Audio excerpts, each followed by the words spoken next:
क्यों नमस्कार दोस्तों, आप सभी का मेर मोहित निषाद 091 मेरे दिल से स्वागत है। आज फिर एक नए वीडियो अंत तक देखना और कैसा लगा कमेंट जरूर करना। तो चलो देर ना करते हुए वीडियो शुरू करें। जीवन मंत्र डेस्क। गौतम बुद्ध की एक प्रचलित कथा के अनुसार एक दिन सुबह सुबह सभी शिष्य बुद्ध के प्रवचन सुनने के लिए एक साथ बैठे हुए थे। कुछ देर बाद बुद्ध अपने साथ एक रस्सी लेकर आए।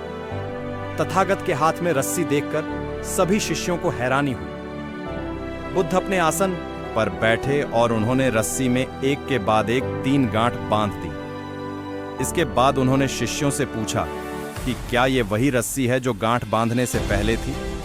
इस प्रश्न के जवाब में एक शिष्य ने कहा कि तथागत, इसका उत्तर थोड़ा मुश्किल है। ये हमारे देखने के तरीके पर निर्भर करता है। एक तरह से तो रस्सी वही है, इसमें कोई बदलाव नहीं है।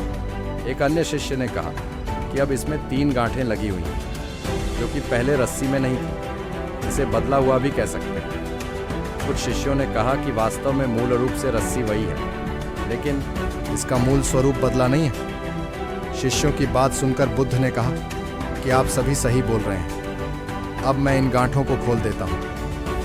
ये बोलकर बुद्ध रस्सी के दोनों सिरों को खींचने लगे। बुद्ध ने पूछा कि क्या इस प्रकार रस्सी की गांठें खुल जाएंगी? ने कहा कि नहीं शिष्यों, ऐसा करने से तो गांठें और ज्यादा कस जाएंगी। इन्हें खोलना और मुश्किल हो जाएगा। बुद्ध ने कहा कि ठीक है, अब एक अंतिम प्रश्न, इन गांठों को खोलने के लिए हमें क्या करना होगा? शिष्यों ने कहा कि हमें इन गांठों को ध्यान से देखना होगा, जिससे हम जान सकें कि इन्हें कैसे लगाया गया है। इसके बाद हम गांठें आसानी से खोल सकते हैं। बुद्ध इस जवाब से संतुष्ट हो गए और उन्होंने कहा कि यह सही बात है।